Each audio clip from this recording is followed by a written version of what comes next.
Martha, I'm not hearing you. Okay, Am I the that's only it. I one? just figured out. Can you hear me now? Okay. Yes, I can. Yes. I'm so glad we Yes. figured that out. Okay, good. Okay. I was like talking away and nobody's it's like, okay. Well, here's our book for tonight. Super Body. That's Dr. Davis's newest book. So I know a lot of us are familiar with him here, but for anyone who's not, I would say the precursor books are Wheat Belly, and then Super Gut and Super Body. There was also Undoctored in there. I actually haven't read Undoctored. I might have to go back and look at that. But so this book is focused a bit more on body composition. There's some discussion around the new GLP-1 drugs, and I'd love to talk about that a bit. He covers modern life and damage to the microbiome, which we talk a lot about here, but the importance of muscle preservation. There are some microbes that help with that. Focuses again on grain elimination and blood sugar control, and nutrient restoration.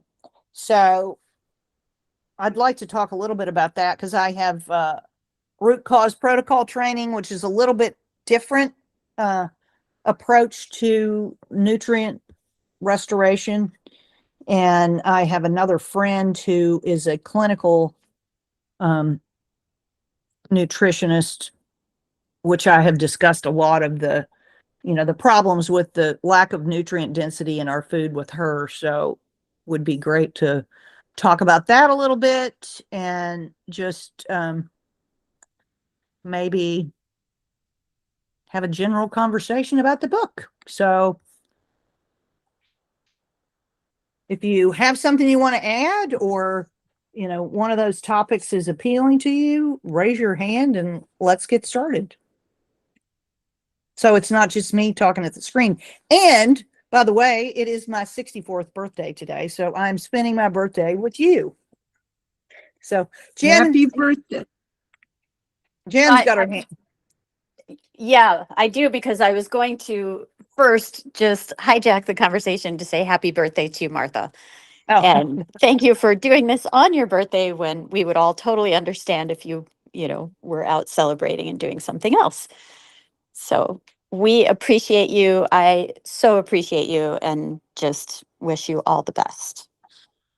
well, thank you. I actually really didn't have anything to do on my birthday. So because I'm here in my little small town, and most of my friends are in Colorado, but I will be spending the weekend in San Miguel Allende, Mexico with my family for my nephew's wedding. And so I'll celebrate my birthday there. Fantastic. Well, I mean, this back to the book, and also relating it back to you. I'm also really enjoying your round of ads, your GLP-1 ads on social media. They're Mark Safe. Is that marked the one? safe, marked Yeah. safe from weekend drinking, marked safe from. I think they're so fun. That was Charlie. That's Charlie. Good job, Charlie. But yeah, I think that this book, for many of us who've been in his realm for years, and especially if we came from Wheat Belly, you might look at this book and think, well, what's new? And, as I keep going back to it, what I see is just the amazing synthesis of all of his work, which has brought us to this point. So you could look at Supergut as maybe a learning manual, a tool, and a reference. And you can look at Wheat Belly now, and it's pretty much stood the test of time. Undoctored was an amazing bridge of a book. And now Super Body says, look, if we work on your metabolism, we work on your gut, and we focus on certain microbes, you then get that body composition that you've been seeking all along. That's at least my, bird's eye view of it. So I'll stop You right know, there for now. well, I'm curious, do you think there's people that it doesn't work for? I think that there are some really extreme cases of dysbiosis or dysbiosis related illness that, that kind of go outside of his basic program. I mean, for sure we see that because he can't, cure everything. And if the idea is really to lay the groundwork to prevent illness, Right. I mean, we have one member in her 20s who's doing that. And most of us have, been battered along the way. We're a little older and our systems have just been Beat through up. every negative, nutrition guideline and all the toxins, all the things. So I'm like such a cheerleader for these young kids, but there's only a handful of them. So many of us, Right. like, we're in damage control mode in addition to trying to correct these preventive factors, right? Yeah. So one of the things that, so I was having to actually work on a presentation. Well, I was working on my presentation I gave to the root cause protocol over the weekend, and I was going back and forth all of this stuff. And then I was also working on a presentation because I had to give an outline to Dave Asprey's conference about what I was going to talk about. And, anyway, I was going back in, combing through old data and stuff that I had, and went into, so back in 2017, I think, we did a grant proposal to the NIH based on our aging microbiome data. And we had identified 3 different markers. I'm going to see if I can pull it up here and find it again. Let's see. And one of the markers, it has some obscure name that you're like, let's see.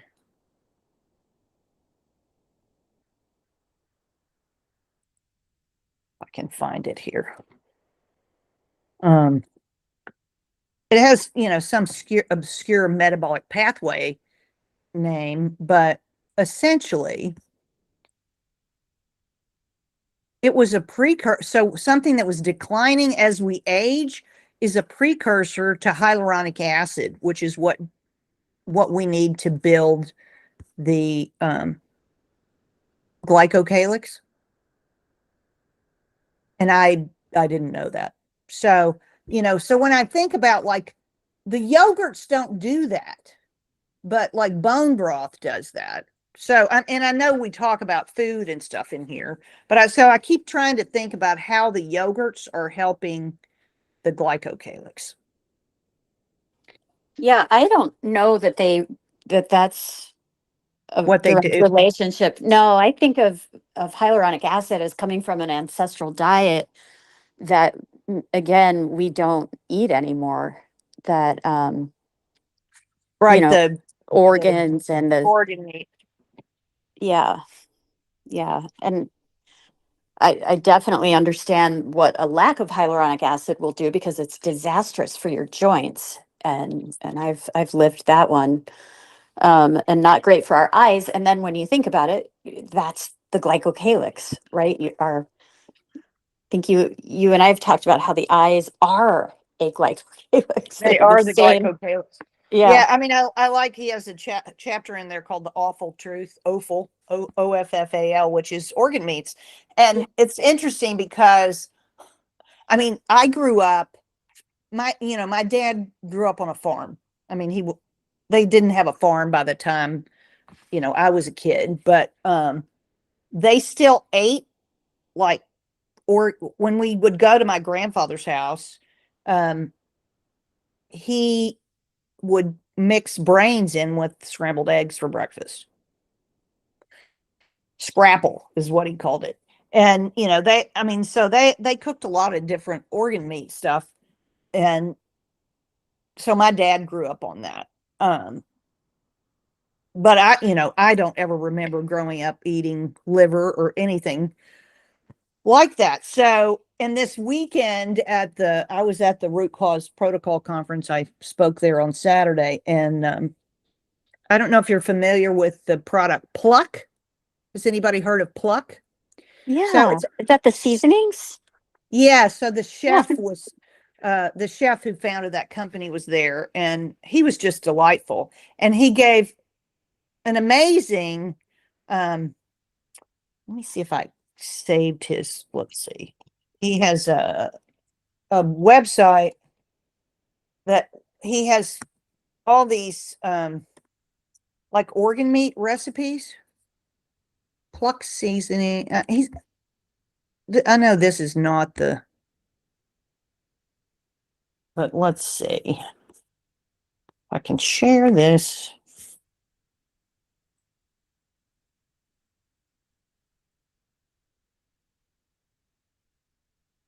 And his whole, starting the business, he was a chef, but he has two little girls, and they got very, very sick. They got some kind of, I don't know, it wasn't like E. coli or salmonella, something awful like that. And one of them took her took her a long time to recover. And he started digging into nutritional immunity and realizing that, we're not eating these things that are providing the most nutrient dense food that there is. And so he made these seasonings. So I don't know if anybody is familiar with these, but he basically takes all of the organ meats and then puts them in a salt shaker. So you can just sort of shake it on your food. But I didn't know he had pure brain. Interesting. Pluck pure brain. Huh. Interesting. So, but he has lots of recipes and ways to, that you can use the seasonings, or how to cook, and maybe I think let me see if it's the awful truth.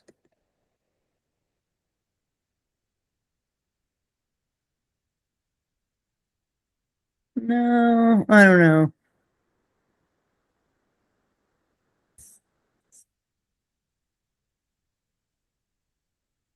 Yeah, that's not it. Anyway, I'll have to find out from him and see if I can't put it in the notes or something, because he has another website that has a lot of different, like if you actually want to cook the organ. But I think, in most grocery stores, you're not even going to have access to organ meats. So he did say, like, if you want to try to cook any of those recipes that are organ meats, you might have to go to an ethnic market, like a Mexican market or an Asian market. And there was a big Asian market I think it was called H Mart in Denver, that I used to take the kids to, partly because it was sort of like going to the zoo. I know that sounds kind of crazy, but the produce section had all these crazy kinds of produce that you just never see in the United States, because we eat about 5 different things, and that's about the gist of it. And like anything you could imagine was in this market. And then like herbs, fresh herbs, we get this little box for like $2.99, and you get this like giant, like they cut the whole bush and it's $2.99. And then, you would go to the fish section, and it's all these, fish that haven't had their heads cut off of them yet. They haven't been filleted. Or, in the meat section, they've got all the organ meats and they've got chicken feet and all that. And I used to go there to get chicken feet for my bone broth because chicken feet in your bone broth will make really, really thick, collagenous bone broth.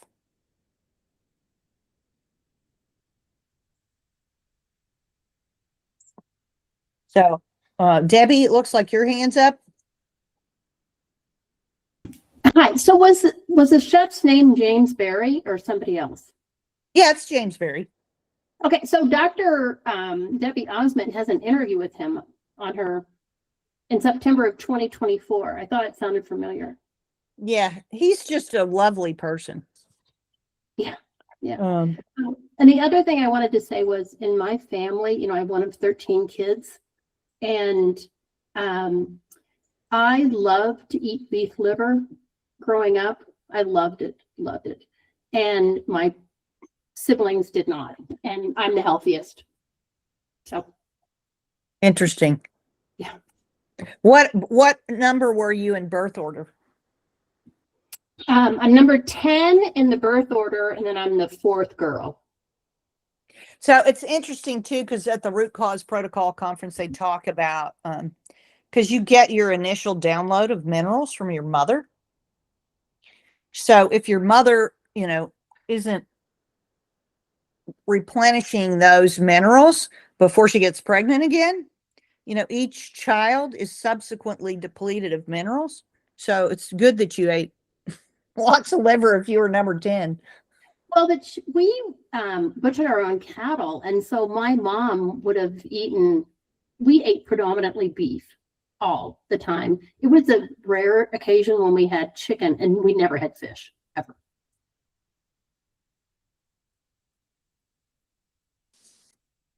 Well, there's something to be said for being a carnivore then, I guess.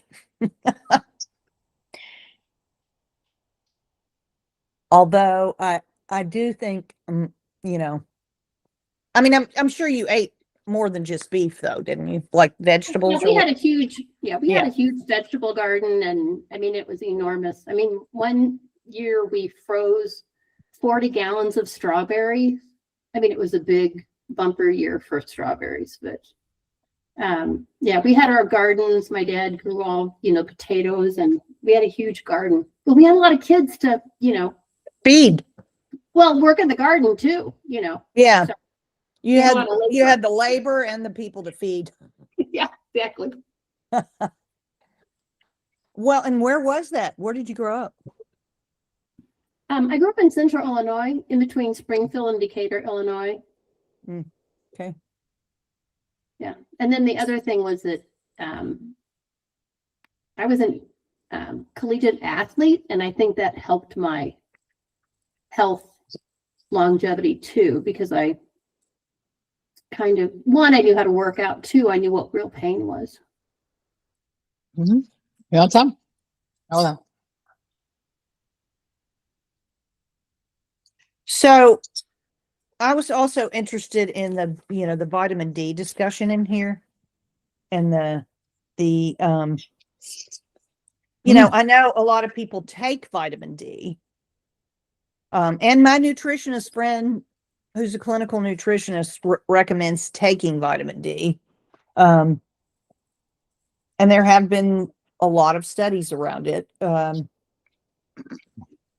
The root cause protocol, one of the main things at the beginning of the root cause protocol is stop taking synthetic vitamin D.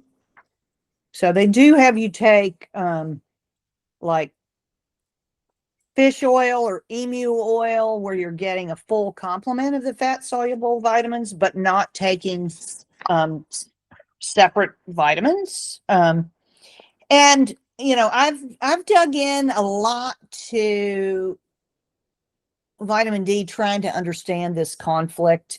And so we have a vitamin D binding protein in the gut, and but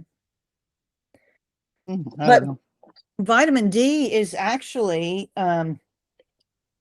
Mute that line. Hold on. Vitamin D is actually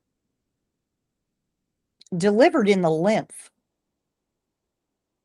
which is interesting. I didn't realize that. And you know, you make it in the sunlight. So, you know, I think a healthy microbiome is very important to being able to deliver it through that vitamin D binding protein in the gut.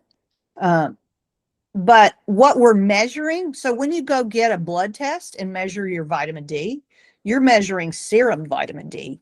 You're not measuring what's in the lymph, and you're not typically measuring active vitamin D. So,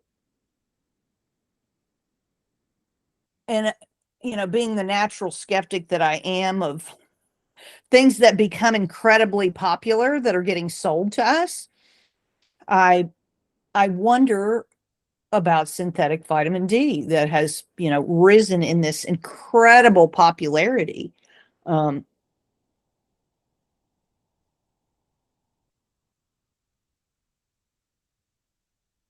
Does anybody want to comment on that besides me?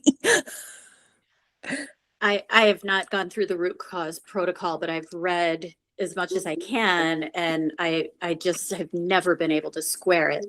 So I rely on you, Martha, to help analyze it. It is at odds because I'm not a biochemist. I don't really know pathways. Is there a test that we can take to measure active vitamin D? There is an active vitamin D test. It costs about $100.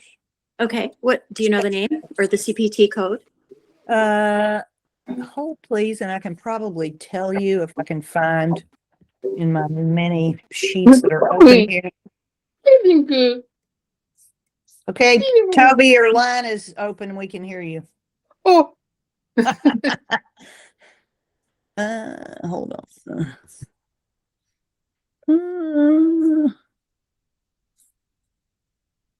Okay, I think it is this one, but I have two on here. So 125 OH2. No, 125 OH2. Is that right? Okay. Unfortunately, they don't call it active D on the test. Okay. So I'm just looking to see. I think that's it. 125 OH2. No. Let's see. D25OH. Let's see. D25OH total IA. Total I. Oh no, that can't be it because this is testing on patients with D2 patient. I don't know. Hold on a second. Hold please.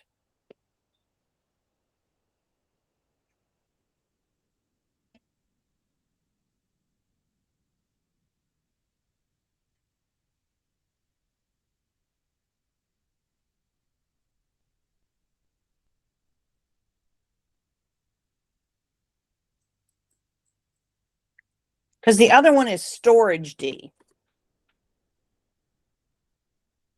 Okay, storage D, the one most doctors order is 25 hydroxy vitamin D, 25 OHD. Sometimes reported as D25 hydroxyl total. That is the circulating storage form made in the liver. Active D is the hormone form. That is 125 dihydroxy vitamin D. So 125 OH2D. Calcitriol. This is the active hormone form produced mainly in the kidneys and also immune cells, macrophages, etc. So storage D supposedly reflects the body's reserves, and active D is the hormone that regulates calcium and immune signaling. So in many inflammatory or immune conditions, the 125 OHD, which is the active, can look low, and the 125 OH2D can be normal or elevated because immune cells convert the storage form into active form. This is seen in conditions like chronic infection, autoimmune, sometimes Parkinson's, and chronic inflammation. I'm looking, Martha, at FullScript because they do offer these tests, and the calcitriol and the vitamin D 1,25 dihydroxy test both seem to be very similar, if not the same. And it says that it's used in the diagnosis of hypoparathyroidism, Mm-hmm. rickets. But they both, when I searched active vitamin D, I got 3 tests that came up. I don't, it's also hard to distinguish because they do very close. The abbreviation is 1,25 and the other one is 25. Oh, the serum one, at least in FullScript, I think is just 25. Let me verify that. So that's going to be your storage, Storage. Yeah. I think. Yep. 20. Yeah. So it's going to be 1,25 For dash OH2 is going to be your active. okay. OH2 is the same as dihydroxy, correct? Yeah. And then it gives, okay, I see in FullScript, it gives multiple, not every Quest lab will do it. Not every LabCorp lab will do it. So, Yeah. But like, so my active vitamin D is 53, which is good. Oh yeah, should it be? Is there? Yeah. Well, they have a range of. I don't believe the reference ranges are very useful, but hang on, where did it go? The reference range is 18 to 72. Like you could drive a bus through that. But I'd say I'm on the upper middle side of that. But my storage D is low, according to the range.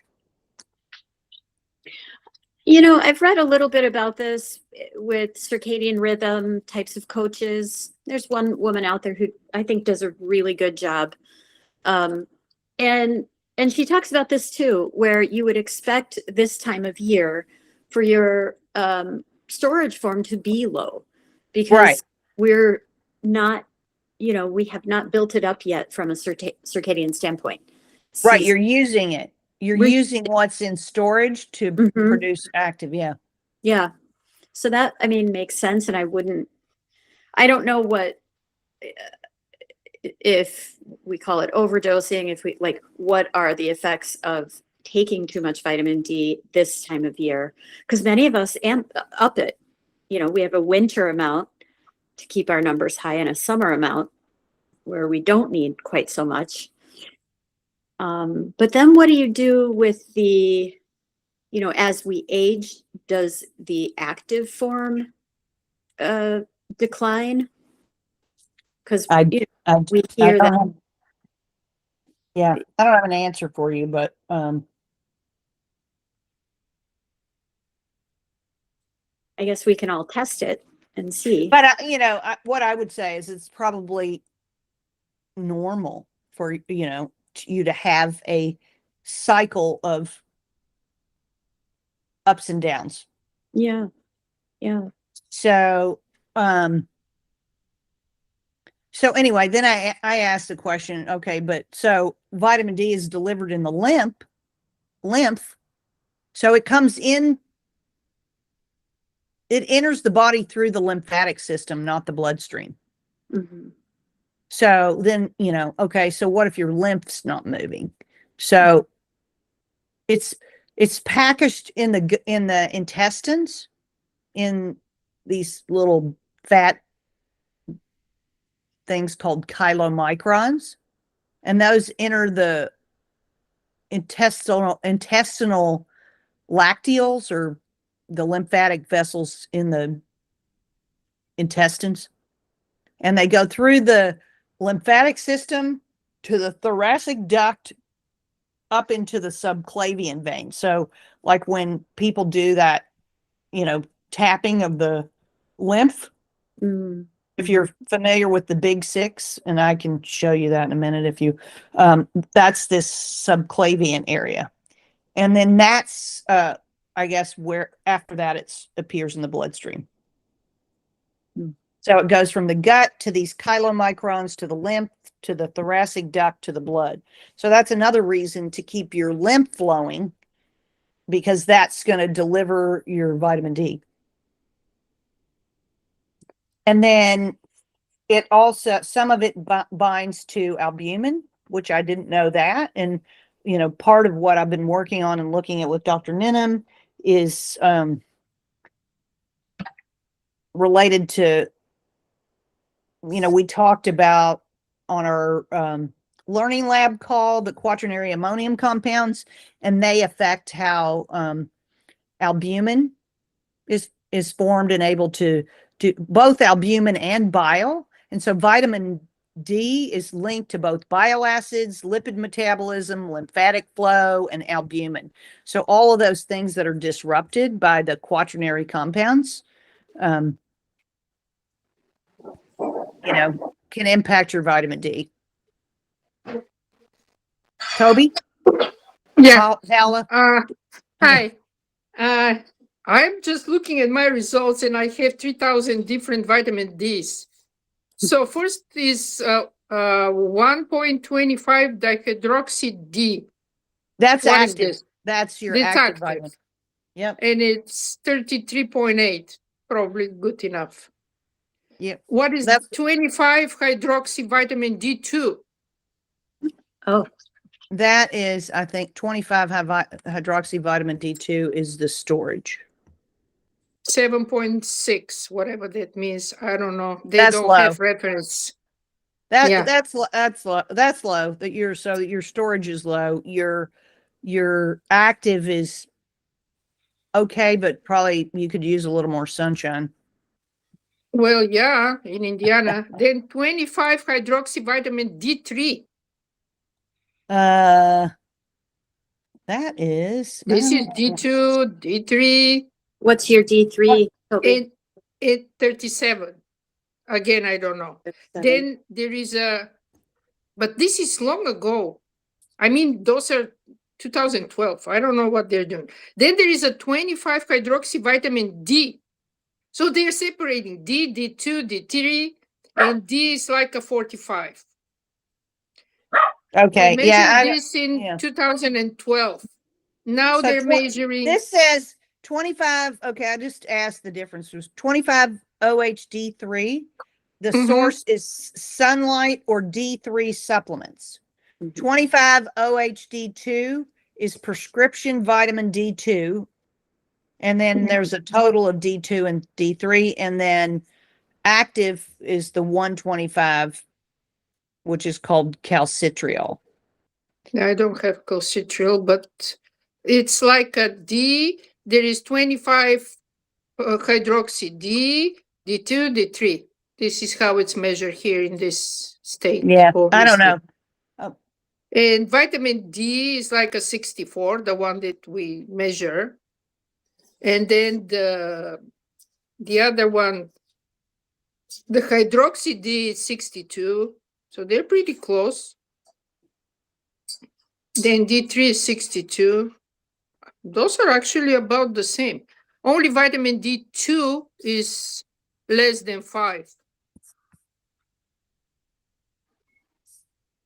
I mean, Okay, so well, why are that we talking sounds- about this? What exactly is the point? Which Well, one matters? Well, okay, so in the RCP training that I was in, Uh-huh. their point is the only one that matters is your active vitamin D. Which is Because- D3. Because storage should be going up and down. It's the 125. Hydroxy D3. or D. D? No, Which one? yeah. 125. Hold on. Hydroxy D probably. No, it Di- should No, be D3. No, it's. Hold on. I don't know why they don't just call it active D and storage D, so you don't get all. But one comma 25 dash dihydroxy vitamin D, also called calcitriol, is the Mm. active hormonal form. Yeah, but that was okay. In 33.8, it's So they would, if it's on there as the molecule, it'll be 1 comma 25 dash OH2D. yeah, but the range is like from 19 to 79. Yep. That's what I said. You can drive a bus through it. And obviously, I don't know. So, So anyway, so I'm how just much it raising should the be so you don't have to supplement? I'm just raising the question because I do know a lot of people take vitamin D, and vitamin Yeah. D is anti-inflammatory. And I do not take vitamin D. My friend who's a nutritionist tried to get me to take vitamin D. And I said, okay, I'll take it for 2 weeks. Yeah, but you take something else. You take krill, I take right? I take emu oil and cod liver oil. Cod. Yeah, you're taking cod. So, I'm getting it in a whole food form. I'm not taking Right. it in a separate vitamin. I think the best way is the sun, but when the sun is missing, I have to supplement here in Indiana. But when I go to Florida, I don't take it. You don't have to, I think. Do you agree? Yeah. Yeah. I mean, I think the best way to get it is the sun. And in Bill's book, I mean, he talks about sun, water, and sea, which I liked. And the sea also, and he talks about magnesium, but part of the foundation of my Parkinson's paper that's coming out is related to salts, I'll say. Like, we're supposed to be, our blood is kind of supposed to be the salt concentration of the ancient sea, the mineral salt profile of the ancient seabed. It's like brought inside us. And that's, too much of a swing in one direction or the other causes problems. But, it's another thing where, for decades, they told us not to have fat. They also told us not to have any salt. Salt is important. I Minerals agree. are important. And our food is not nutrient dense anymore, which I've talked about probably ad nauseum to anybody who's been on here. And I think in the book, some of Bill's concentration around specific nutrient deficiencies, but I think he's also talked about glyphosate. I wrote a piece on glyphosate last week in my Martha's Quest. It was very good. It Yeah, was- I read it. He's emphasizing only also something that nobody talks about it. This is amylopectin A. From Why wheat. is he finding this so disturbing? I mean, nobody else is really into this point. Even when I went to Grok to check it out, because he always talks about it, I wanted to see what other people think. The only person actually that was cited there was Dr. Davis. Yeah, it's one of the cornerstone problems with modern day wheat. So if you go back to Wheat Belly, you can read all about amylopectin A. Well, I was trying to, but there was no other opinion or paper that says that this is bad for you. I really don't know. So so what I would say, and I don't know, because it's been a long time since I've read Wheat Belly. I have it in the other room. And when I read Wheat Belly, I didn't know anything about the glycocalyx. But amylose, which is a sugar, Yeah. is a long straight rope. But amylopectin is like a tree with lots of branches. Yeah. Yeah, this is, I saw this definition, but why So, this is well, bad? so glucose exposure, I'm assuming that amylopectin breaks down into glucose. I'd have to look that up, but I'm guessing it would, all those branches of the tree would break down into glucose and spike your glucose maybe. Yeah. Well, and then this is what he says, that it spikes insulin.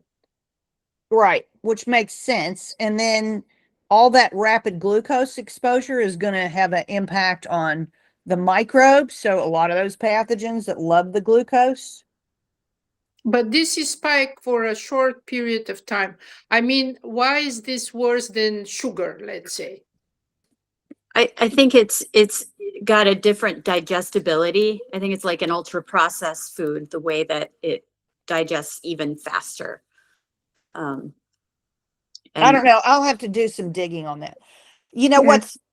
what's so Dr. Ben Edwards spoke at the root cause protocol conference this past weekend, and his talk was really interesting because it was called what drugs do and what they don't do or something. I can't remember the actual title, but he went through a bunch of different studies and a bunch of different drugs and like what they're supposed to do and then what their side effects are and actually what the, I guess, collateral damage of some of them is. And he spent some time on the statins but he showed one study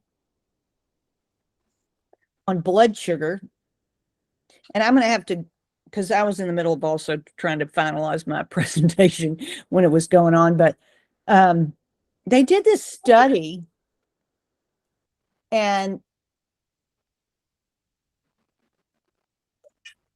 one of the things about like the people who had the tightest management of their blood sugar, and this was probably diabetics who were using insulin and tools like that, if I recall correctly. They were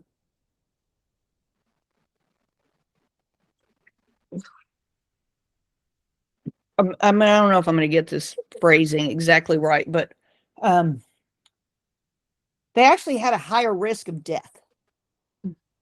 And so, I think about that. I thought about that too. I don't think he covered the heart arrhythmia drugs, but you know how like people have a heart rate variability tracker because you want your heart to be able to like vary and come back down. Well, when you take drugs to manage your heart rate, it brings it down into a bandwidth where you don't have variability. So if we think about hormetic stress, which is that, stressing and coming back down, it's like exercise.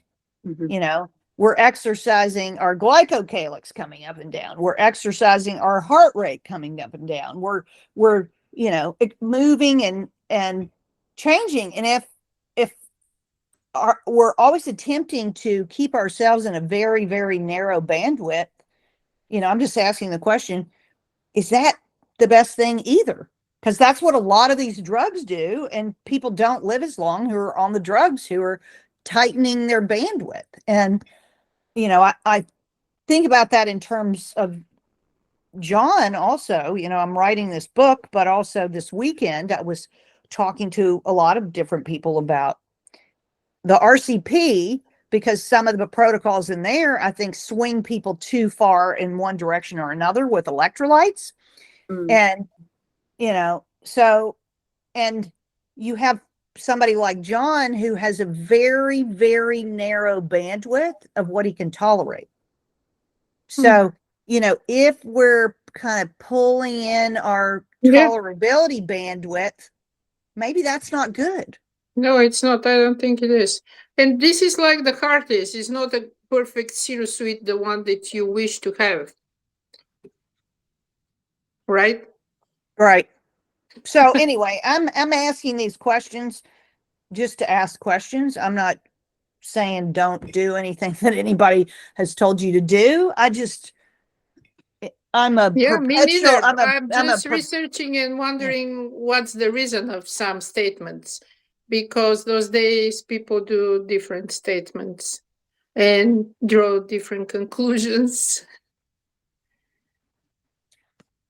Toby, I did put Uh, in a link that does describe exactly how amylopectin A raises blood sugar higher than sugar.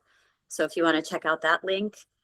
But to Martha's idea, I think it's a really interesting idea because I know with like weight loss, sometimes people really do need movement of blood sugar in one direction or another to just like almost kickstart the body. Yeah. Sometimes oddly, you do need to, introduce something unhealthy in order to swing back where you want it. I don't know, are we talking about somebody though who has, an illness or just something out of range? I think it's always different when we're talking about somebody healthy versus somebody who's got a problem. And yeah, so we Yeah. have to be careful. But and I think with blood glucose, I think there is a range that has nothing to do with what happens with ultra processed foods or even the carbohydrate foods that many of us grew up with. Well, I had birthday cake today and my blood sugar went up. As you can imagine, I had a piece of red velvet cake. Ooh, is that your favorite cake? That was John's favorite cake. So I had red velvet cake for John. And like if I was at home and somebody, well, I am at home, but if I had somebody at home who would bake me a cake like my kids used to do, Yeah. I would probably have yellow cake with chocolate buttercream icing. Classic. Very classic. Okay. It's good to know people's birthday cake preferences. But this gets into an area that I think is important too, which is the 80-20 principle, which is different from saying like, oh, everything in moderation. No, I think we still need to be pretty, mindful of our environment, and what's going on out there is so unhealthy. But we also don't need to be in, just eating disorder territory either. And I like that if you're healthy, you can get away with doing things like having birthday cake or having some of your grandma's cookies or you can have a bit and then get back to like the things are going to feed your microbiome and cause you to feel good about your body. And birthday cake will do that on your birthday, but maybe not every Not day. every day. Yeah. Yeah. Yes. So that's all. I like that 80-20 thing. I love how Kiran Krishnan talks about that as well. He's pretty funny about it. And I think he lives that himself. So Well, I mean, you can just get so obsessed with the rules that really, yeah. it can kind of destroy your joy for life. If you're so obsessed with the rules of the food. Yeah. But so, okay, let's talk about the positive, the gut muscle axis and the microbes. Now I'm trying to, so he talks about, the B vitamins and stuff. We've talked about that before. Most of your B vitamins are made by microbes in your gut. And of course, we all know that glyphosate and all the food preservatives and everything are getting those.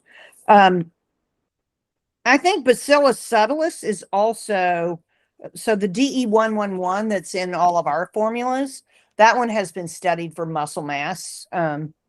I think Raul has studied one of his microbes for improving muscle mass. I think it might be the Bacillus coagulans. Mhm. Yeah, I- I've read that. Yeah. I think I have those papers here. So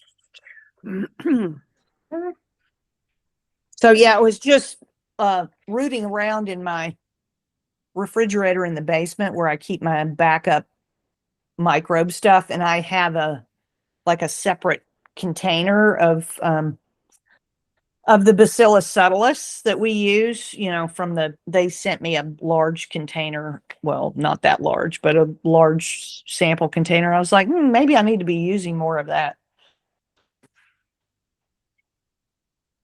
But, I think I'm pretty strong from all the yoga that I do.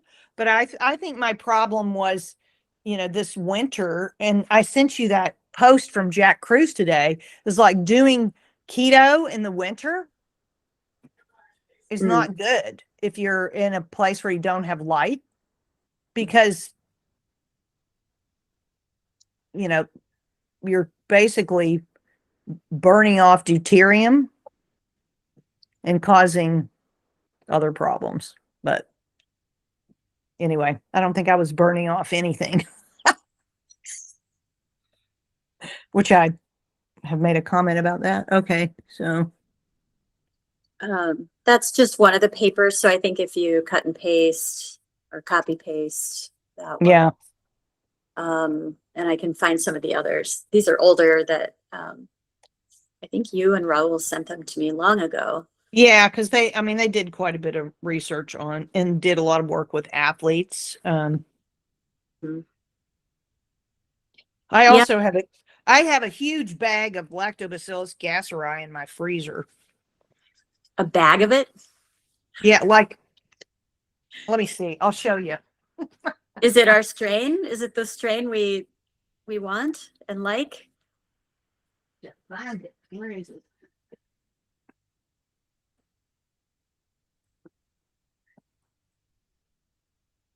I think this is it. Yep. I don't know. I don't know if it's yours. It's from UAS Labs, which is now Chris Hansen, which is now Novo Nesis. But there's not a whole lot of people that have gasseri, so it probably is. Anyway, this is my I have a lot of gasseri, which I Amazing. should probably do more with it. Seriously, you could just sell it, divvy it up and I sell could it. I could probably just eat a spoonful of it every day. Is it BNR 17? I don't know. Let me look and see where BNR 17 I don't comes think from. they have a different one. I think that's the only one they have. Well, remember, Toby, we used to have to buy it from like Korea, right? Before No, actually, What? I bought it from the same place, USA, whatever. UAS. Yeah. Yeah, that's probably, so it's probably the same one.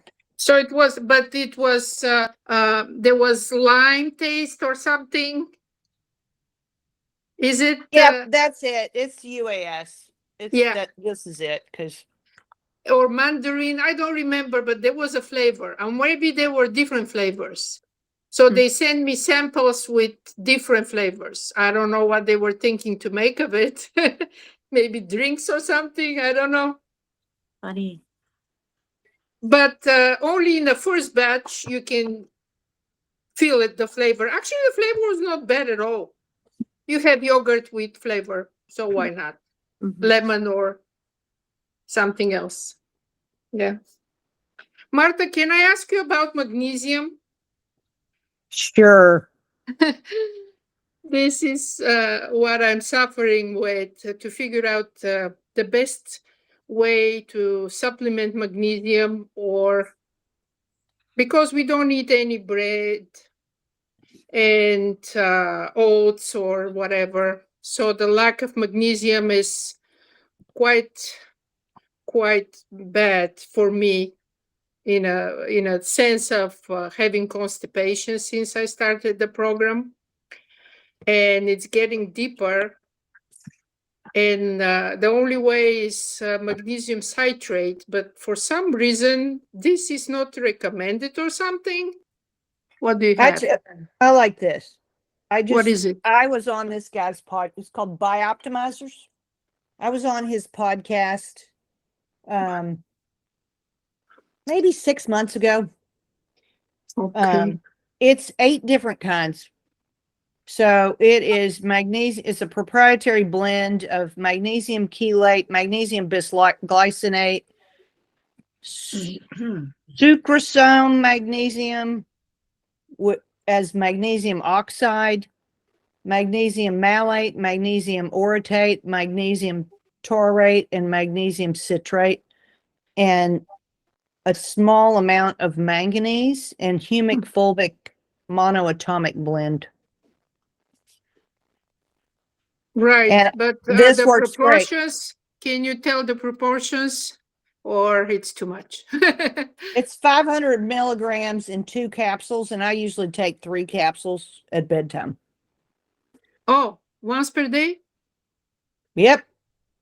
But I Huh. also put Aussie trace minerals in my water because I use reverse osmosis water. So the Aussie trace minerals is, I started putting salt and baking soda. so 20 drops is 102 milligrams of magnesium and 335 milligrams of chloride, 39 milligrams of sodium, 45 milligrams of potassium, and 0.1 milligram of calcium.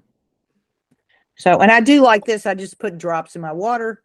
And then if I'm feeling like I want to be super frisky and add some more to my water, this woman has a book, this is Dr. Dean's Pico Ionic Minerals, and it is just magnesium chloride, 150 milligrams in a half a teaspoon. And she has a book, I forget what it's called, Magnesium Miracle, I think. Like Carol Dean, is it? Carolyn Dean, I think. Yeah, Carolyn Dean. And Yeah. I personally, I take an Epsom salt bath probably 4 or 5 nights a week before bed, because we're having all this trouble with glyphosate, and the Epsom salt is magnesium sulfate. And sulfate, the polymers of the glycocalyx are sulfated polymers.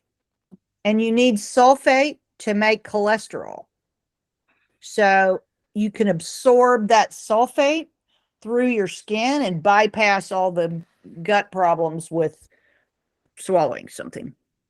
Well, I don't take baths. Well, you might want to reconsider if you have a bathtub. No, no way. I don't even use swimming pools, only the ocean. I can swim in the ocean only. But anyhow, do you find this helpful for a point of view of no constipation, the magnesium that you showed Yeah. me? Yep, I don't have any problem with constipation. Can you show again the brand, please? Bioptimizers. Bioptimizers. Bioptimizers. Magnesium Breakthrough. Magnesium Breakthrough.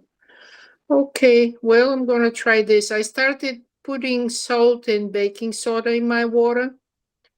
Okay, so when you get up in the morning, Mhm. do you have kosher salt? I don't know if it's kosher. According to Dr. Davis, it's not good, Himalayan salt. No. What is kosher?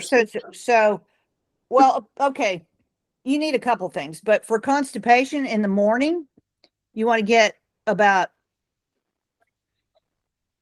6 to 8 ounces of warm water, Mm-hmm. and you want to put 1 to 2 teaspoons of strictly salt, NaCl, so no other minerals. You want to put it in there, and you're going to drink it. And, 2 and spoons first of thing, salt. first thing when you get up, okay, it's hypertonic, so your body will not absorb it into your bloodstream. It goes into your digestive tract and cleans it out. Do you promise? My blood in- sugar will not in- be 250 or something. In 30 minutes or less, you will have a bowel movement. And that is from a 1912 scientific research paper. And I have given that remedy to 3 Parkinson's people with severe constipation who have told me it works like a gem. 2 teaspoons or tablespoons? 2 teaspoons. Okay, Oh, this is more than I put when I ferment vegetables. Okay, what is a kosher salt then? Like, it's just how they process it. So, But how do I find? Do And I Google like, go to the kosher? grocery store aisle and you'll find Morton's kosher salt. right. You had Morton's. You just had the Morton's You had Himalaya. Morton's, but you didn't have kosher. You didn't have it's just a kosher NaCl. That's all it is. It's not Okay. because the other thing that's causing constipation, a tiny, tiny amount of calcium will cause constipation in your stool. So if you have any kind of a battle in your gut between good and bad bacteria, when the bacteria die, they spill out their contents, and inside the cell is potassium and calcium. And Mhm. that little tiny amount of calcium will turn it into concrete. Mm. Wow, I see. And what will be the reason for that? The reason for what? For calcium to be in my gut? Because if you have, a battle in your gut between good and bad bacteria, that's going to be, and Right. what? Just dysbiosis, Paula. Yeah, dysbiosis, and also our own cells are spilling out potassium and calcium because we have all this toxic burden that's poking holes in our cells.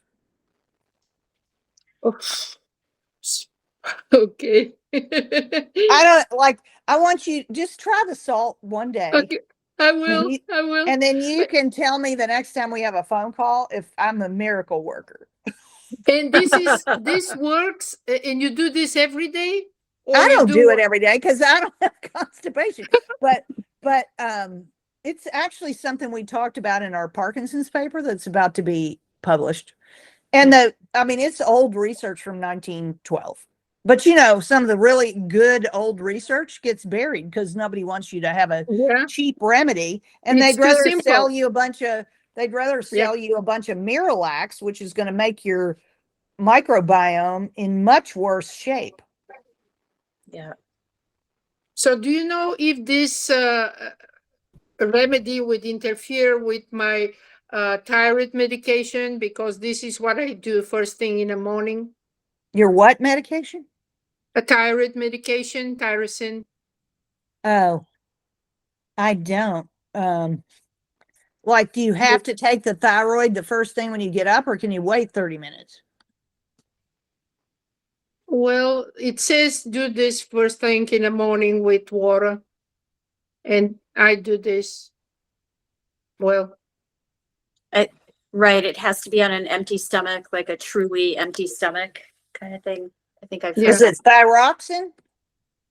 tyrosine. I'm taking Tyrosine or thyroxine? no tyrosine. This is the T3. TT4 for that comes from Switzerland. Can you spell it? TY tyrosine. Hold on a sec.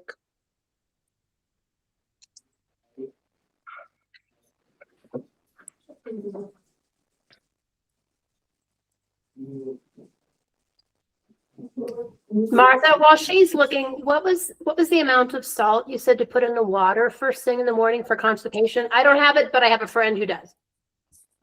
Like well, Barry said 2 teaspoons, but I think the 1 teaspoon does the trick, and 1 teaspoon will be is hypertonic. So Okay. All right. Thank you.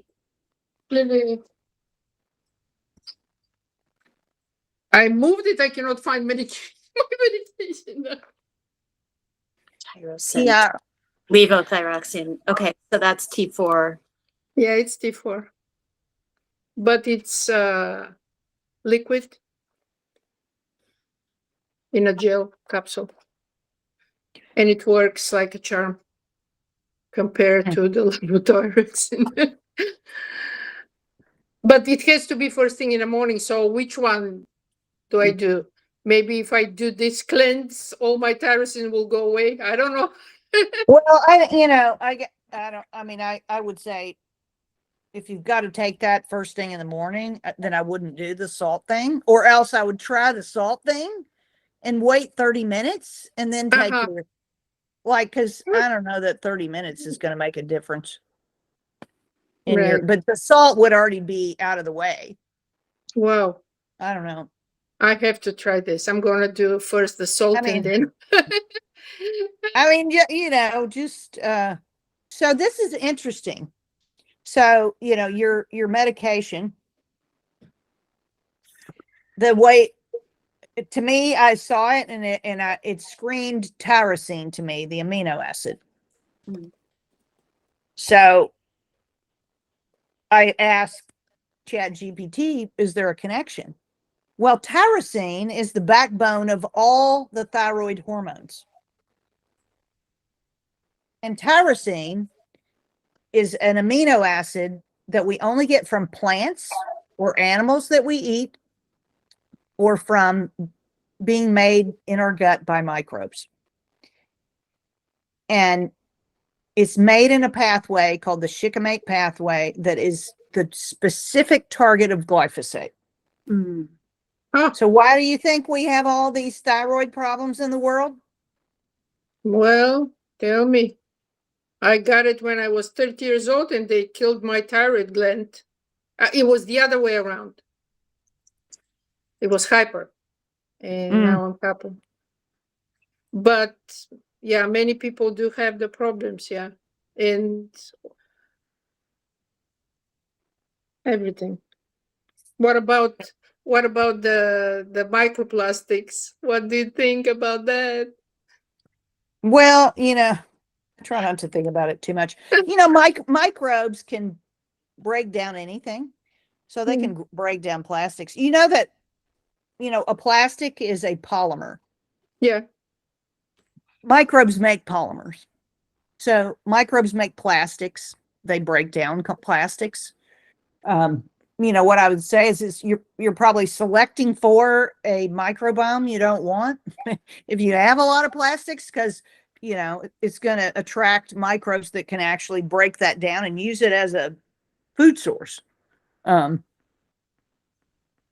you think your sugar shift is taking care of this plastics, microplastics?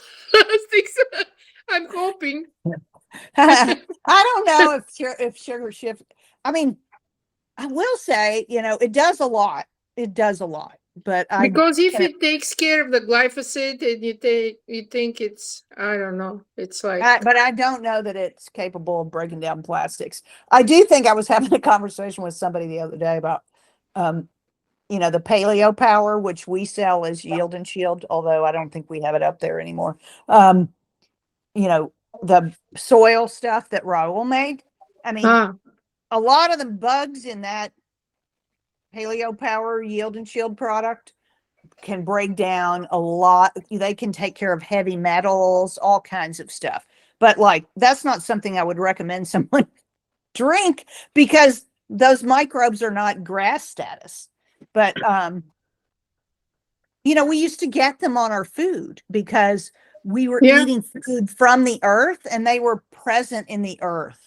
And now everything we get is irradiated. So, in my view, they're safe microbes because we used to get them from the earth, but I still probably wouldn't, drink a jug of paleo power. Okay, open the door, please. But then. I Yeah. have had a taste of some of those microbes But before. when you work in the garden, don't you work with your hands? I like to be in the soil. Yes, And, but I and mean, not very maybe many. if this is part of the soil, it will get into my body. And Yes. I used to feel so good working without any gloves in the soil. Yeah, because that's you're Yeah. getting, you're getting those soil microbes that are, I mean, they're just great. And then I don't know if we're far afield of the book, but that's what always happens on the book club. We go off in circles. So I think I know I posted this on. Oh, here I have another one here, but I'm going to ask my weird story about this one. So there was a product called Mother Dirt. Jen and I talked about this once, I think. So, and my friend Larry Weiss was a founder of that company, and they made a skin product that you sprayed on your skin, was supposed to make your skin, more beautiful or whatever. And it was from this microbe called Nitrosomonas eutropha. And they had all their customers writing into them, and the customers were saying, I started taking this for my skin, but now my migraines are gone, and all these different health things were resolving, and they're like, wow. So then they took it off the market and decided to turn it into a pharmaceutical of some sort. And so they spent, I don't know, 6 or 7 years and who knows how many $1 million trying to turn it into some kind of a pharmaceutical, which they decided was not going to happen. And now they're back, they're selling it under their parent name, Biome Cosmetics D23.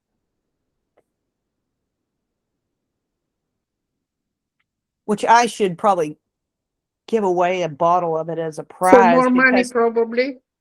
Yeah, I mean, it's not cheap. I don't remember what I paid for it because I put myself on a waiting list like 2 years ago. And I guess I gave them a credit card because all of a sudden 4 bottles of it showed up at my house. So, I mean, and I spray it all over myself and try to breathe it in while I do it.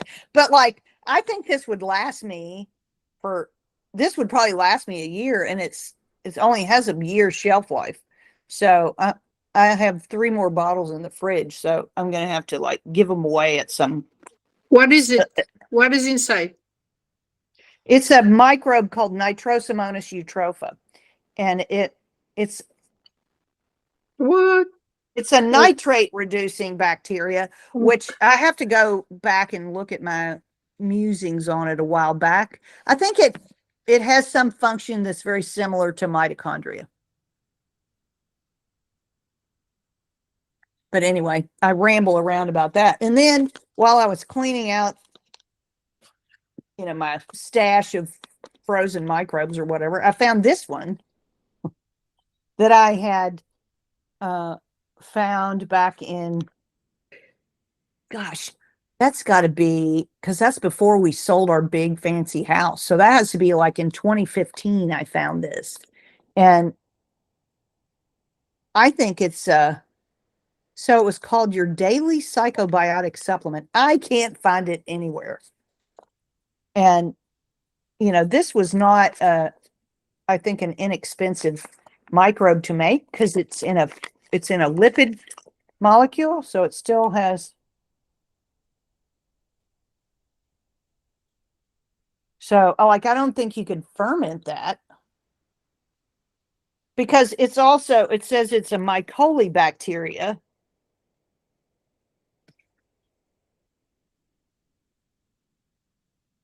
So I don't know. I've looked for it several times. The name of it was Aurum, AURM, which I was like, that's kind of an interesting name. But The microbe is too small. Mycolibacterium aurum angoshima or something. Anyway, so from Martha's weird archives. All right. Well, does anybody else have any questions or thoughts about the book or, I mean, Jen, it's like all these books, and I think it's partly from the publisher pushing, they want you to close with a, 2-week program or a 3-week program or, and it's like a 3-week program. It says a 3-week program to harness the new science of body composition. Now, I can't say that I have done this 3-week program yet, but, I mean, it's kind of hard to move your body composition in 3 weeks. In 3 weeks. I'm still a huge part of my coaching is helping people through SIBO and understanding that it's not a 4-week program. So. Right. I mean, so that's, and I understand that's a push from publishers. It is. Yeah. They want a prescription. And people want quick results. And what I find is when people don't feel good, they just want a result. It doesn't matter. They've had, pain and discomfort for 30 years.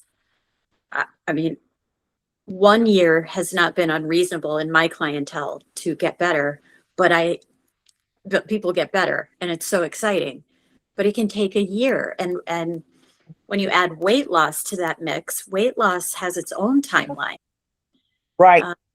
That is almost never quick if you're doing it sustainably and correctly. And we're just fighting the marketing of all these quick fixes and magic bullets. So it's tough out there for people who want to do it the right way. Right. So I had a sense that his publishers probably pushed him to say that 3-week thing. And I was like, okay, I'm trying to find the presentation that I actually gave to the root cause protocol because I want to show something in that presentation that I think also connects to the SIBO. But it might take me a minute here because that didn't work. That was not what I thought it was. So let's see.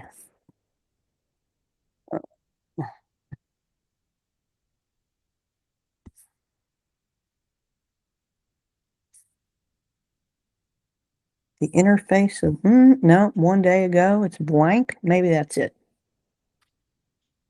This is it. Okay, now let me find, let's see. I'm not going to bore you guys with this whole thing here, but,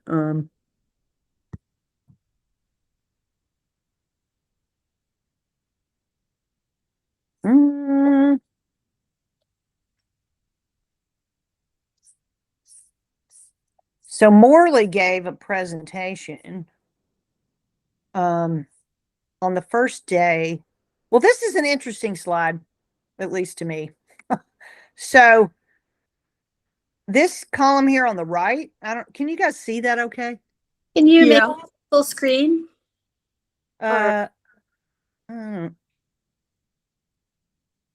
This is, hold on. Let's see.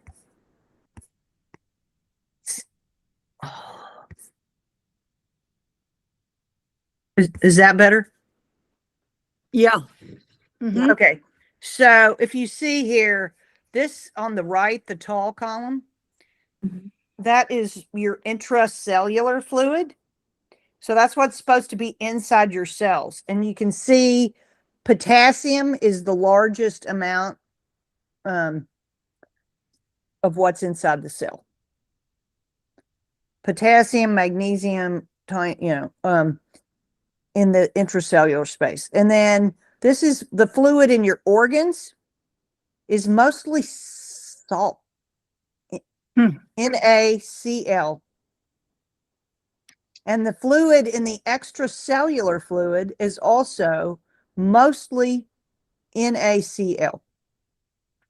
So when the fluid from this intracellular space pours out over here, and you end up with potassium in there and calcium, you're in trouble. So that's not what I was going to show you, though. Oh, hold on.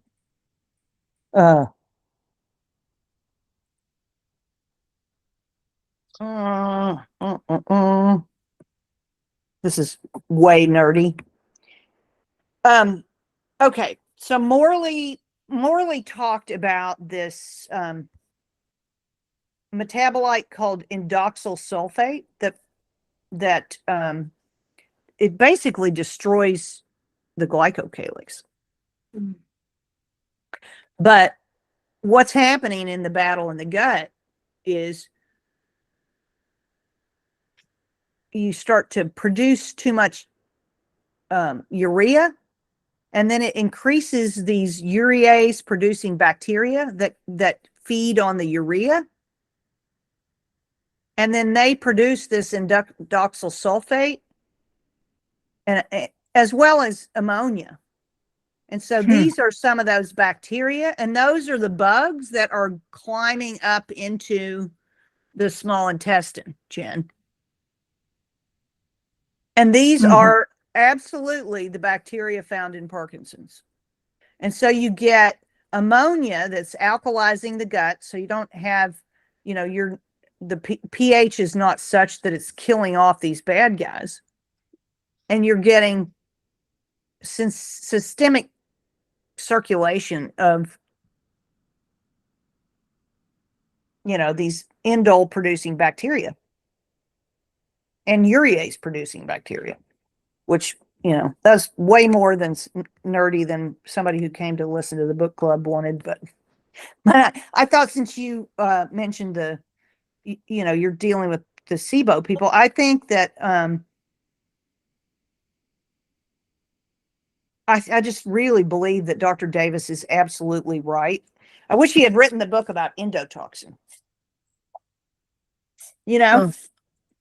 Oh, you're muted, Jen. I thought one of you needs to. Because the endotoxin, I think, from those bacteria is probably the driver of chronic disease. Yeah. It just has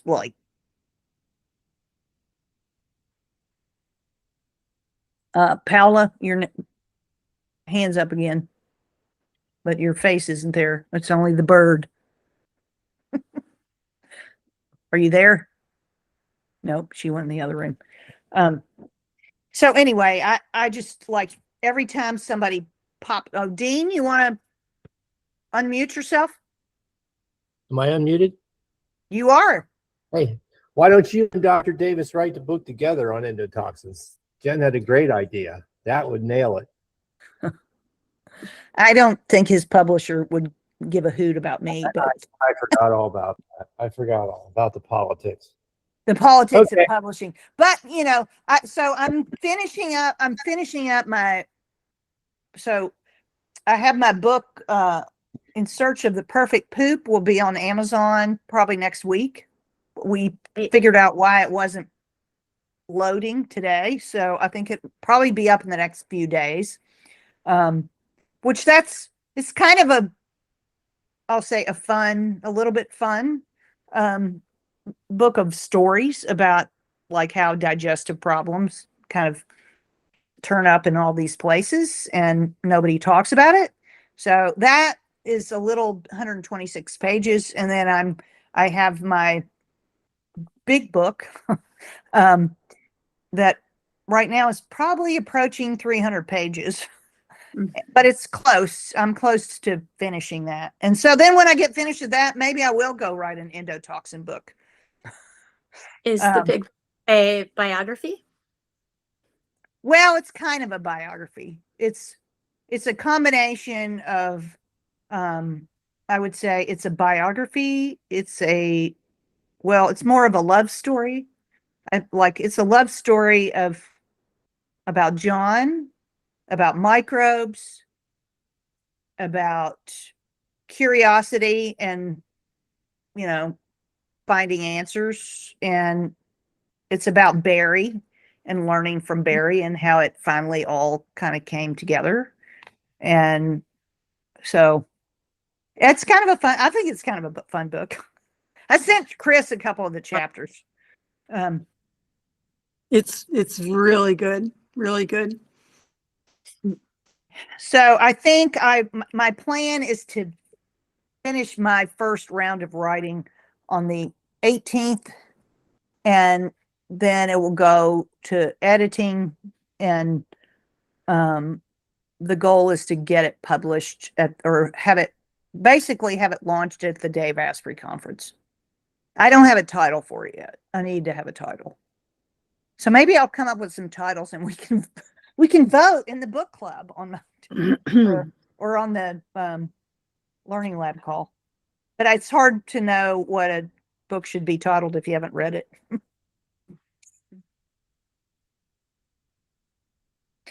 But I'm kind of excited because it like there's some stories in there that pull, like I sent one of the chapters to Chris about light and vision, and things I really didn't understand, that over the 25 years I actually started pulling it together in this chapter, talking about light exposure and what I had observed with John with blue light exposure, and like the fading light at dusk, and how that affected his ability to walk. And then learning from all these, from actually wives of men with Parkinson's who told me that all their husbands wore prism glasses, and then finding out that all these people with Parkinson's had prism glasses. And I started like putting all these pieces together, and I sent Barry a question, and basically he was like, we just tied all of this back to quantum physics. So it's like how these stories, some of these stories kind of wind back, and it actually provide explanations. And there was I think I've talked about this before. There's a woman, you can get her book online for free. It's called Stuck on Pause. She's a traditional Chinese medicine doctor her name is Janice Hadlock, and her work has been around how people get stuck in fight or flight because they've had some kind of a traumatic event potentially, or where they thought they were about to die. And I don't think I told this on the last call, but maybe I did tell this on the last call. I think maybe I did, about John and the Gunnison River. Mm-hmm.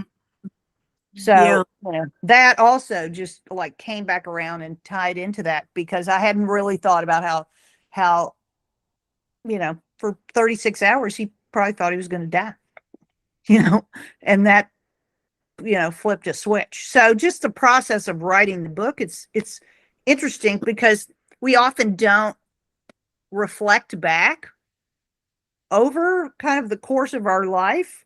And when you sit down to write something like that and you're trying to make the story coherent, which, I mean, if you can imagine what it's like to be inside my brain, it's not always coherent.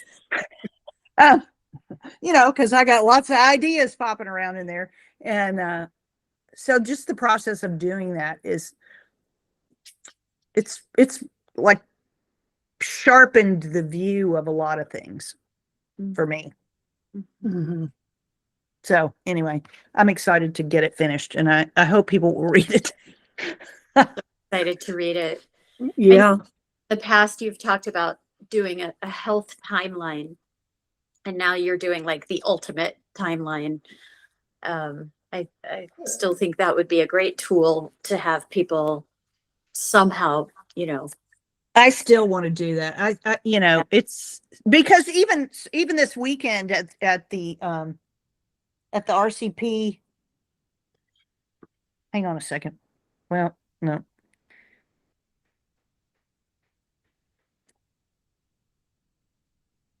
Probably people calling me to wish me happy birthday.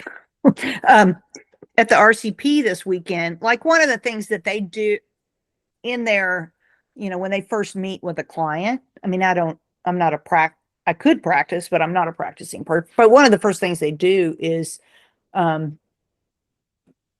take a stress history. Mm. So like, what are the stressors? And as I think about that timeline, I had a lot of, they are stressors: diet, exercise, John's long history of endurance athletics, those are stressors. But people often, I mean, that you just kind of grind through all the things and you just think, okay, well, that's just life. And part of writing this book too was like looking at, particular periods of time in our lives together about how much stress we were under or he was under. And I'm a very, I'll say, like, very resilient, adaptable person, because I grew up in a childhood where, well, first I was very safe, but my father was a builder. And so we moved all the time into a new house. So I never had like a fixed location. I was trained to be comfortable with moving and changing. And so change never scared me. So, when I graduated from college, I could have had a job practically right in my backyard. The accounting firm I interviewed with, Arthur Anderson, they hired me at my mock interview while I was still in college. And they said, you can go anywhere you want, but we'd love to have you right here in Cincinnati, which is like an hour and a half from where I grew up. And I was like, heck no, I'm going to Dallas. And like, looking back over my own life, like I'm always kind of looking for the new adventure. And John grew up in the same home all the way through college, never moved once, except for like when he was a baby, when he didn't know any different. And he didn't have a lot of comfort with change. Mhm. Mhm. Yeah. So, but one of these days I'm going to do that app. I can't believe nobody's done it. Like, I had that idea like 10 years ago. I can't believe somebody hasn't done it with all the different tools and things that are available. Yeah. I don't know. Well, Maybe yeah, because they figure they have our timeline in Facebook.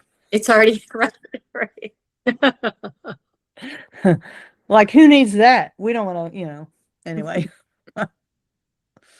Okay. Paula, do you have another question, or you just have your hand there, or your?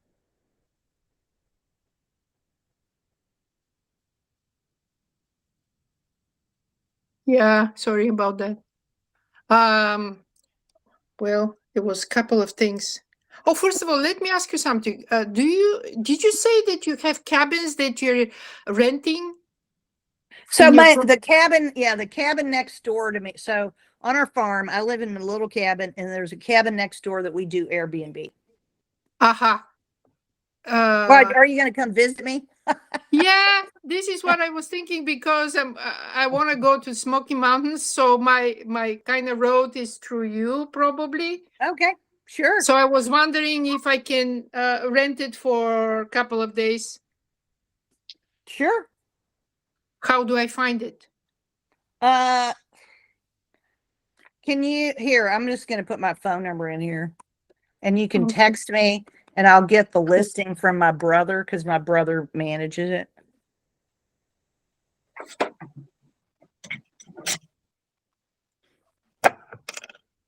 Hold on.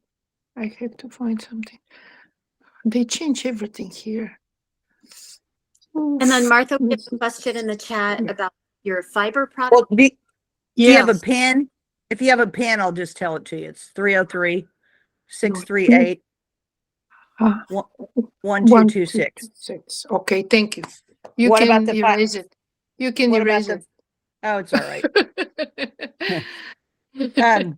Are you asking about the fiber product, Jen? Yeah, we have a question in the chat about it. Okay. I'll say I we're was running just- behind on that, because we're in production for the little small packets of the perfect piece where you can just have a 5-day pack. And then we are also working on the release of the Deetsia product, which we're bringing to market with Dr. Dow, which has sort of delayed our fiber product. But actually, I need to talk to Jack about where we are on that. What's the DT product with? Deetsia, it's here. I'll spell it. We need to, it's probably going to be called Gut Guard, but it's a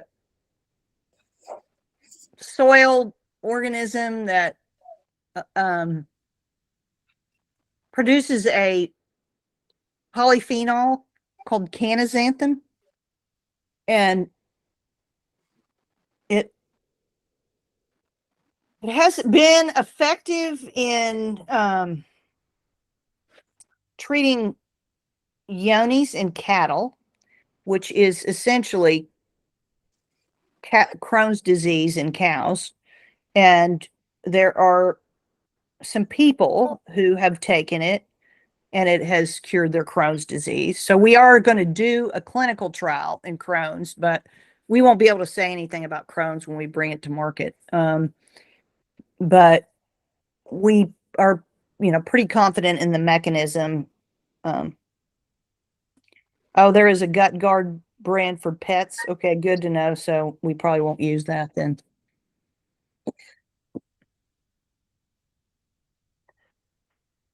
I don't know. We've been going through list of names.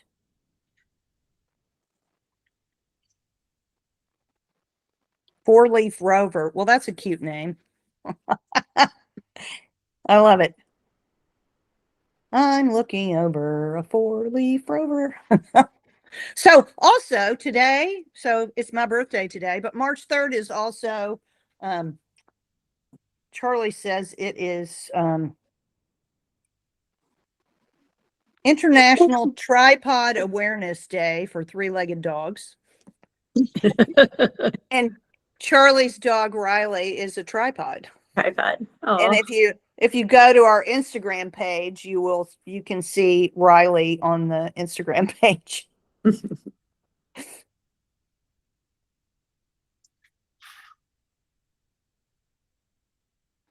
Do you accept dogs in the cabin? Yes. Good. When are you coming through here? Well, after the 12th, kind of, I don't know on which way should I first go to the Smoky Mountain. Is it raining with you right now? What is the weather over there?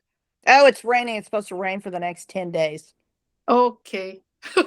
10 days, maybe after the rain. So you'll go up through Tennessee, like through Knoxville, probably, or Yeah. Knoxville, Ash, or around that. Yeah. Well, the idea is Gatlinburg. Gettysburg. I don't remember how do I go to Gettysburg, but I know I have to pass you somehow. Yeah. Your Okay. state, I mean. Yeah. Oh, yeah. So also, Vanilla Bean, which is probably not Vanilla Bean's name, but Oxy powder from Global Healing. That's also another constipation you can try. And I think that's also, so magnesium oxide is a gentle, I think there's Global Healing. There's another one on, Jen could probably tell you on Full Script, but I know Dr. Magarinos recommends the magnesium oxide, but I will tell you, this does have magnesium oxide in it, in the blend. Yeah. So, Well, I use the Now brand, and it has and I mix with what is this? The L-Terunate, and I mix it Trionate, whatever you pronounce it. And so the Magtine, is it the Magtine brand? it's Now. Everything that I buy, it's Now. The brand, I mean. Yeah. And glycinate is the most recommended. But the only one that makes a difference for me is the citrate. Yeah, because it's the laxative, most laxative one. So why people don't recommend the citrate? If you don't need a laxative, then it wouldn't hydrate your But there tissues. is nothing wrong with this type of magnesium, right? No, but it doesn't go into your body the same way. I don't need anything to get in my body. I have plenty of magnesium in me. I don't know. It's just I have to redirect the water Mhm, in my body mhm. because having those thyroid problems, I probably have this Sjögren syndrome or whatever, dry eyes, Sjogren's. Sjögren. Sjögren. So, yeah. So maybe everything is connected, but well, everything started since I quit wheat and grains. Mhm. So I have to kind of recover from this. And like I said, only this type of oh my gosh, hold on. The dog has to go. Sorry. Martha, is there a book chosen for next month? There is, and God, we just talked about. Hang on, I think I can pull it up. I'm like, let's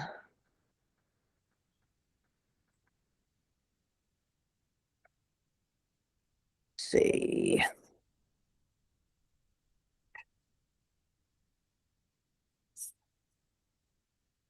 Oh, I know what it is. It's Emmerin Mayer's. Let's see. It's the gut immune connection. Okay. Emmerin Mayer, and I sent him an email to see if he would join us, but I don't know if he will or not. I know him from a conference that we were both speakers at a long time ago. But Is and you Mayer, can't, it's Mayer, and here I'll show you a picture of it because you can get it on thrift books because it's been Okay. out for a while. So you don't have to like pay full price for it.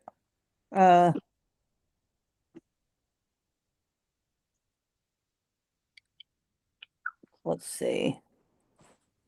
I don't know if this, can you see that? yeah, yeah. Okay. Okay, good. Mind-gut immune connection. Okay. That's interesting. Okay. So anyway, it's been out for a while, but I think it's a, would be a good one. And then we have one other book picked after that, and then I think we might do the root cause protocol, or it's called Cure Your Fatigue, because Morley has a new version of it out. Oh, great. But I was frustrated with him because he still didn't put the microbiome in there, and I was like, I would have written the chapter for you. Yeah. It's like I've been beating him up for 6 years, and he still didn't.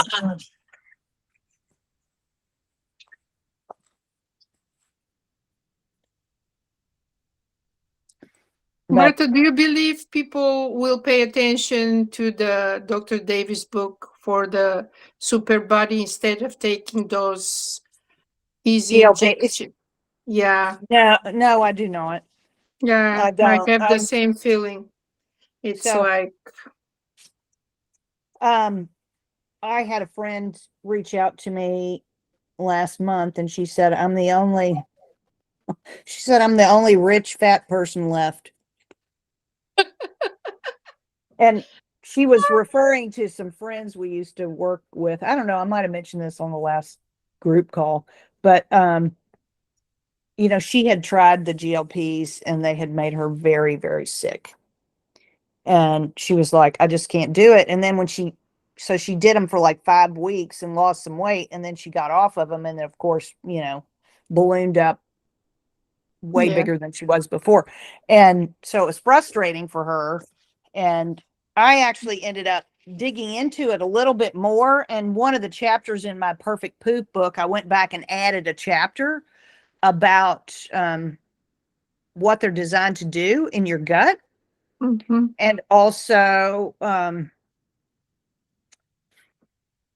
you know, how to deal with constipation that you get from them. But one of the things that I learned in that process that I didn't realize that got me way down a drug delivery.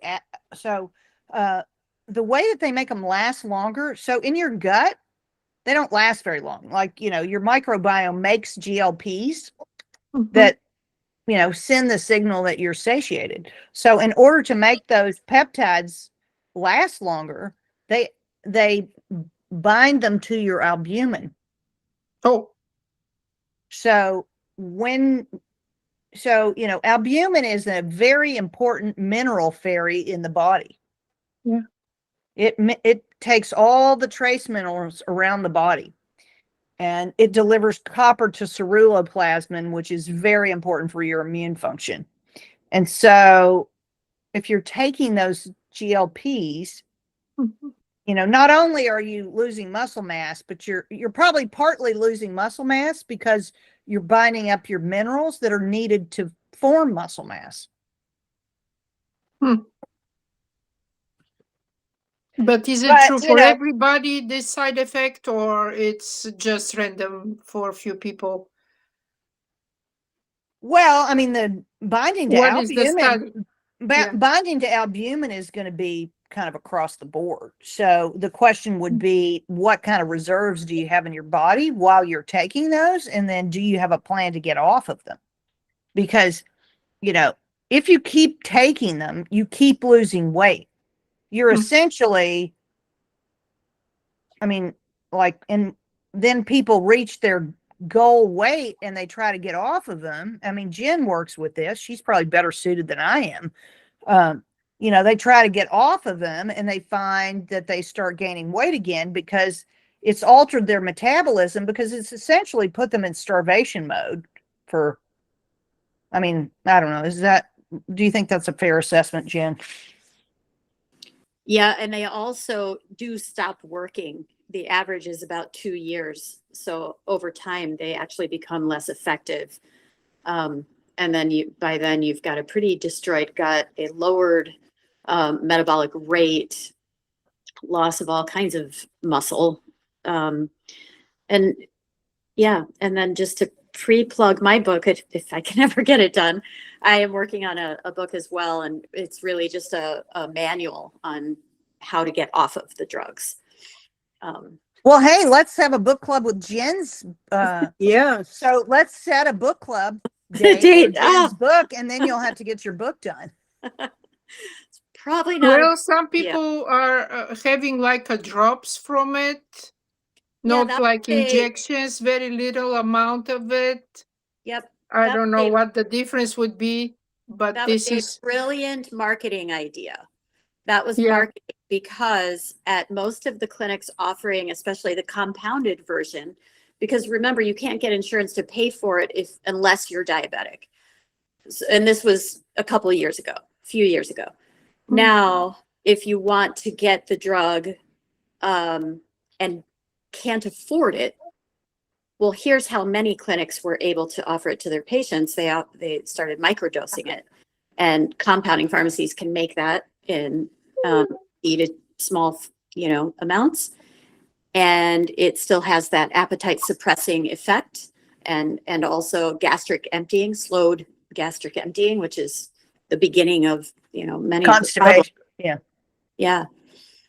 So you still get that at that microdose level, and now it's affordable for everyone, but you still end up with the same issues of slowed motility, constipation, loss of muscle mass, etc. But I'm staying out of it. We'll see. My book, I'm really trying to just, proactively help people. Now, they're in this situation, and here are the main areas that we're seeing now. We have a lot of data now, many years later. So you know what's interesting? So Vanilla Bean said in here, vanilla venom from the Gila monster. I'm going to mute you again, Bella, for a minute. So it's interesting because my father was diabetic, And 20 years ago, they put him on an injectable drug that came from the Gila monster. So, I mean, the Gila lizard, basically. So he was on 20 years ago, one of the earliest precursors to this. And I want to say, I can't remember what the name of it was. But one of the drugs they put him on, actually, we were part of a class action lawsuit after he died, and we got an $80,000 settlement. Wow. I don't know that it was that one. I can't think. It started with an A, and I don't remember. But anyway, I wish people wouldn't do it, but I also know, people are desperate. Mhm. Yeah. Yeah, every medication has side effects, but the thing is that this one is taken by everybody that it's not diabetic. Maybe if you're diabetic, it's good for you. Is it? I'm not sure. People are taking it Yeah. just to lose the weight. Well, so interestingly enough, Yeah. so there's this number of notes in here about snake venom. So snake venom it's a peptide sequence that it is what's called a phospholipase, and the phospholipases shred the membranes. So they destroy those lipid membranes, the curvature, and one of the so I was looking at, so I'm talking to a company in Europe, in Greece, that wants to import the probiotics, and they actually make a skin like pain reliever that is made from a snake venom. That they actually have like the license and the snakes and all the stuff to milk the snakes, and it's not a synthetic peptide. It's a natural peptide from the actual snakes. But I started I was looking it up because I was like, okay, that's really interesting with all this snake venom stuff. And so I said, what's the natural antidote for it? And you know what it is, Jen? Mastic gum. And he also sells mastic gum. So mastic gum. And mastic gum is, one of the things in Dr. Davis's protocol update about SIBO. And H. pylori too. Yep. H. pylori. Yep. I just got What- my new order, by the way. I know we've been talking about, which one are you doing, Paula? I'm just showing snake venom. Oh, snake. What do you have, Oh, Jen? Neox. The mastic Okay, so gum? that's what's for pain reliever. Yeah. Fascinating. Wow. I don't know if they're still good. So I'm using the Greco gum. I had a tin of Greco gum for it lasted. Although, with the Greco gum, oddly enough, so sometimes I chew is it this? and it's great and it just turns into, like a tight gum ball. And then sometimes it just sticks all over my teeth. And it's like when I got where I got a piece of it that had gotten too much humidity in it or something. I don't know. Like I can tell as soon as I bite into it, oh, this is going to be one that's going to be stuck all over my teeth. I just keep it in my car, and it's a great stress reliever. It really is a workout. Yeah. Really? Yeah. But I'm trying a new brand. This is called Underbrush. Underbrush. I don't know if you can see that, but and it's apparently remineralizing as well. Well, that would make sense Jen, because it's from the resin from a tree, so it's going to have a lot of minerals in it. Yeah. So you're buying it, Jen, for what purpose? For gut health? No, actually, For chewing? I'm buying it, and it's so silly and kind of cosmetic, but you know how our jaw and our face formation, we are meant to really chew hard. Right. And this is another area, and I think of this every day when I eat yogurt. I'm like, I am eating like an 80-year-old without teeth. I am not chewing enough food.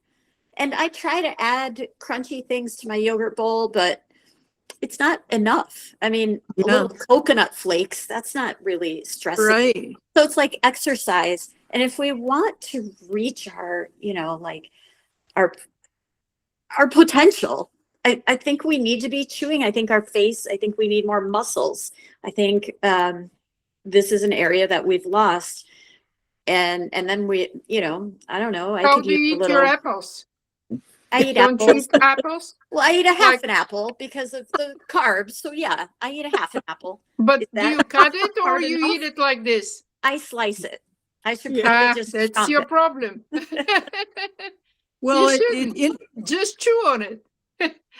There's Yeah. nothing like this gum for like you get tired. You really I know. Feel I fatigue. remember from the childhood. Yeah. and chewing does release serotonin, which is calming. That's what caught my attention, because you said you use it in the car when yeah. we're all going crazy driving lately, because it's just gotten insane out there. But yes, Drive and through Chicago. That I is my hate to tool. chew. I mean, even when I have salad, I'm tired of chewing. Mm. And I'm like, enough. I'm not a cow. Enough. I don't need to chew so much. I don't think chewing is good. Is it? I don't It's think very so. good. it's very good. Yeah. Chewing gum is even good for mental No, health. never liked to chew gum. I don't know. But what are you doing? Hey. All right. right, I well- just I well, wanted to say Dean? about the book. I don't have the book, but I believe if it's advertised to people much more than those GLP antagonists, it will be better. Well, I think, probably when you talk against the GLPs, there, Yeah, it's harder to get your message out. Like, right. I Yep. think I like the book, but because I've read the other books, Yeah, it's not a lot of new new material. information. Yeah, Um, probably. and I would say that's probably guidance from his publisher to like the 3-week thing and the, some of that, but, I still like the book and, Oh. I still recommend it to people, What are you doing? but I think I think it will, one, be suppressed because it talks against the GLPs, and two, it will, the people who are like his diehard fans who are in his group and have read all his books, they may or may not buy it because they feel like Yeah. they already know what's in it. So Right. that I makes agree. it. As a coach over there, I have to say we have so many new members who come in at Super Gut, and they completely ignore the foundation of wheat and grain and sugar elimination and the need for, some supplementation. And they just think, oh, I'll get healthy if I just make this yogurt. Yogurt, Yeah. yeah. And it's just, It's That's not the that big simple. problem of the group right now. It's already lost the essence of the program, and everybody is talking about how to make yogurts, and they think that's the pill that they have to swallow and they become healthy or whatever. well, I think it's also a testament to the fact that people are searching for an answer. So Yeah. in a health related Google search, you're not searching for a book necessarily. You're saying, what can I do about my gut health? It's like a personal Yeah. query. And people get driven to his YouTube videos or maybe a podcast Yeah. he's with someone, and then that brings them to the Super Gut book. So it is kind of a coming in at the end. That's why I like this book. I'm a big fan of Super Body, even though you're right, it's not a ton of new information for us, but for new people, it's a synthesis of like all the work. And so I do like it for that. I also think it's, like for some people who are mostly focused on their body, maybe they'll come to it because they want to have a good looking body instead of their gut. And so, they may not. Yeah. So Dean, your hand was up and now it's not up anymore. Did you have another question, Dean? Oh, I just what you guys were kind of talking about the chewing. I've been doing the xylitol mints for a long time. I just wondered what maybe anybody have any feedback on xylitol as a not only for the mouth but for the gut as well. If it had Well, I'm going to tell you, I listened to a podcast. Let's see if I can. I don't know if I can find it. On the Dark Horse podcast, and there was a scientist on there.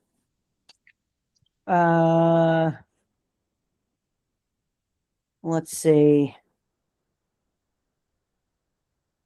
I don't know. Is this it?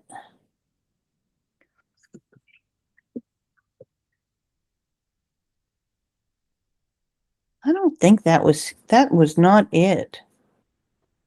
I don't know. I'll have to look and see if I can find it again. He actually had met some guy, some scientist at a conference who was looking at the like content of the carbohydrate content or the of like ancient tubers or something, and like basically xylitol and I think mannitol was one of them, were alternate sources of fuel for mitochondria. And that was the discussion on their on the podcast. But I know also, isn't the nasal spray Clair, isn't that a xylitol that they have found is very effective at preventing like viral attachment in the nose? I breathe better on Xclear like every 3 days. If I do 4 or 5 days, I get plugged up because I'm trying to focus on sleeping. And I'm telling you, it really does help me sleep. It could just be the saline because I don't use this normal saline. I've always used Xclear. But yeah. And the other thing about xylitol, when I first started taking, when you talked about the gut, I basically couldn't tolerate it. This is a couple years ago. I mean, I would have gas that would just like smoke you out of the room. And now I can eat them and they do not bother me at all. I mean, not even a little bit. The only thing I did notice is they do have a tendency to spike my blood sugar a little bit. So, I mean, basically, if I suck in air, my blood sugar spikes. So, that's the only downside that I've found to them. But boy, they must be doing something. I have no real gas problems anymore at all. And I think a lot of it has to do with taking the xylitol. Well, you've Now, what did you say made your blood sugar spike? Xylitol? Oh, it does. it's a my monitor. prebiotic fiber. I'm sorry. It is considered a prebiotic fiber. I'm not sure which food it comes from though, but it is also an antifungal. So that can be helpful for some people's gut issues. Well, maybe that, I never even thought about that. That's probably a good thing too. It makes your teeth squeaky too. Well, how high does it spike your blood sugar? Well, let's see. I could go back and look because I haven't had it on for a while, but it would be like, higher than Davis wanted it. I'd get 105, 106, if I remember right, when I was doing a little spreadsheet. Always above 100 though. I could never get it to he wants no spike at all. I'd say it always went up an average of 10, but he's, it could be an error too, but I can tell you for a fact over my normal blood sugar, it added probably 10 points to my, I was taking 6 minutes at a time too. Mm-hmm. So that's like 3 grams, but anyway. Yeah, and then looking at going back, because we covered all the, quote unquote, safe sweeteners, and that was one of them on the list. apparently it can cause diarrhea at 20 grams. So that's people's, fear. There's a lot of like, oh, watch the xylitol. And I think that's Stevia spikes my blood sugar too, so I quit using that. But I just use the xylitol because I'm seeing improvements. Just as a fiber. Mhm. Do you ever use glycine for a sweetener? No, I wonder if it spikes your blood sugar. I haven't, I'm going to have to try. So I sometimes use glycine in my coffee if I want a sweetener. interesting. And I think it's the only sweet amino acid. Yeah. The other thing, xylitol too, is if you get into it, is for the oral. It's really the mints are really for bacteria in the mouth or whatever. A lot of good stuff behind that. So I figured it was two birds with one stone. Get the mouth portion and the mouth microbiome and the gut at the same time. But anyway, Yeah. any of those fibers have a tendency to spike my blood sugar, though. I mean, there's not one other than allulose that doesn't seem to spike my blood sugar. Yeah, I don't know that a little rise like that is, The end of the world. yeah. I mean, 10, I think that's not just standard deviation, but even just kind of that normal acceptable rise from things. I think 10 is reasonable. It's certainly better than birthday cake. That's funny. I'm not going to tell you where my blood sugar went when I ate the birthday cake. I did take it though. I was like, I'm going to check my blood sugar and see how bad it is.